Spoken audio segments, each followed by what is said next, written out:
Konnichiwa. So, I did say I was going to be a bit late with doing my weekly catch-ups. There's of course a very good reason for that. I did explain in my last vlog that actually I was going to be late because I was going to a spa. So, yeah, I went to the spa. Sorry, a bit breathless because I just carried like this massive load of washing upstairs. But anyway, so I did go, and it was different. I've never been to a spa before, so I didn't really exactly know what to expect from it. It was quite far away. It was in Newbury, and Newbury, crikey, it's a long way away from where I live. It's about an 80-minute drive from where I live, and I went with my friend, and it was great. I got a free bottle of Prosecco out of it, so I can't really complain because my friend doesn't drink Prosecco, so I got to bring that home and share it with my husband, which was all good. Had a really good swimming pool there. That was quite fun to swim about. I haven't done swimming in about 2 years, and it's like riding a bike. Once you know how to do it, you never really forget. So that was pretty good. That was pretty good fun. There was a jacuzzi.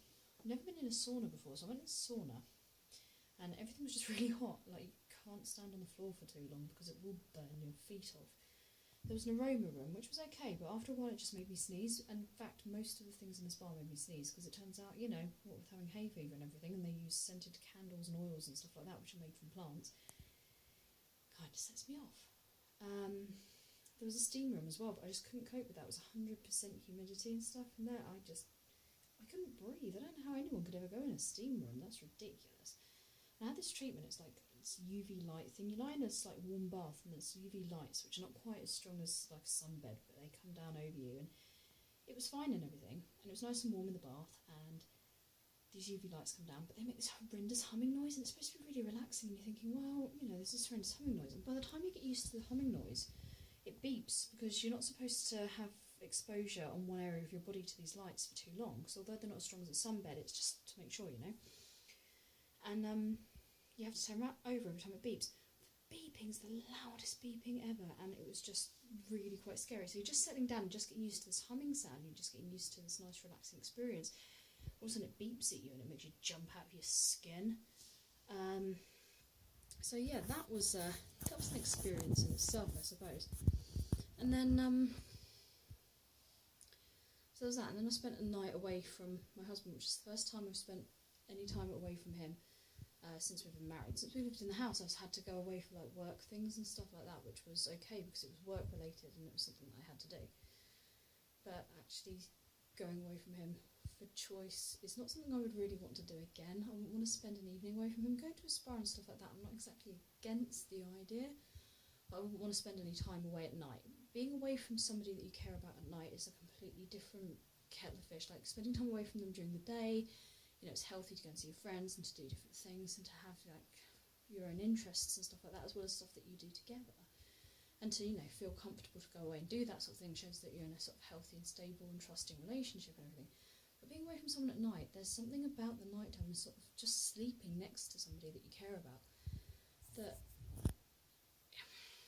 it's really important in a relationship. And I kind of felt really odd not sleeping next to him. I spent most of my life actually sleeping on my own in my own room, but I'm so used to sleeping next to him now that I found it really, really difficult to get to sleep that night.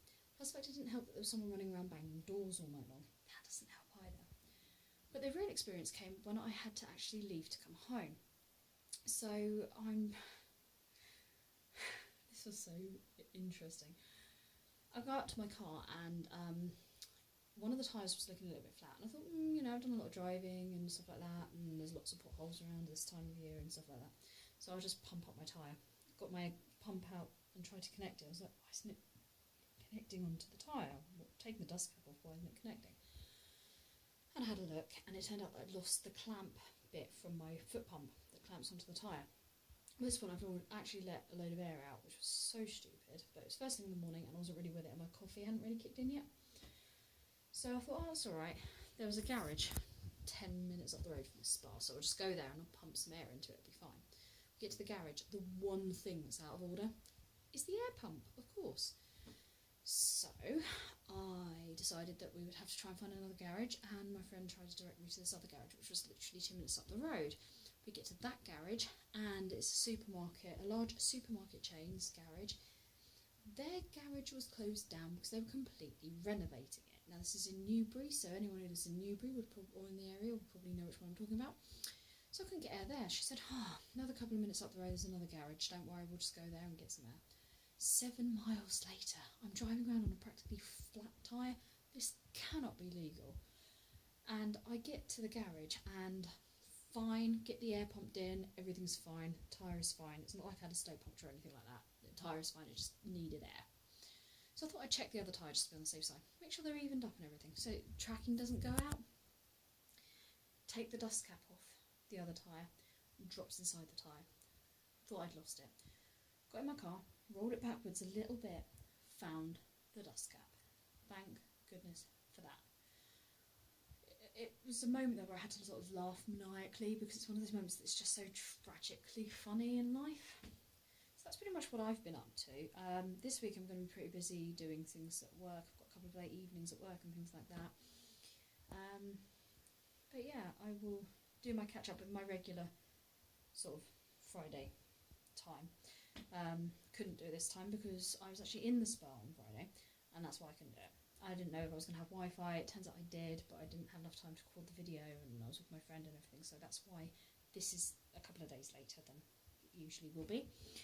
I have got some other videos that I've already recorded and edited, so I'll be able to release those. I don't want to release them all at once because I want to do one a week, so as I did one last week, I will be putting another video up this week, continuing my favourite things series. You can check those out. If you manage to see this video on Sunday evening when it's uploaded, obviously there'll be no links and no special things in the back of, in the end credits and stuff like that, because that's just the way it works. I upload these directly from my phone and then I go onto my computer the next day and I sort out all the tags and all the links and stuff like that. So check back for the information below if you want stuff like that. And that's really all I have to say on the matter. So that's my weird weekly catch-up, and it's been longer than they usually are. That's because I had to share my experiences of being in the spa. If I went to a spa again, I'd probably take my husband because he's a bit interested in what it might be quite like. I don't know what that says about him. Probably says more about him than it does about me. But for now, I will see you next week. There'll be a video at some point this week as well, probably in the middle of the week sometime. And that's that. Sayonara.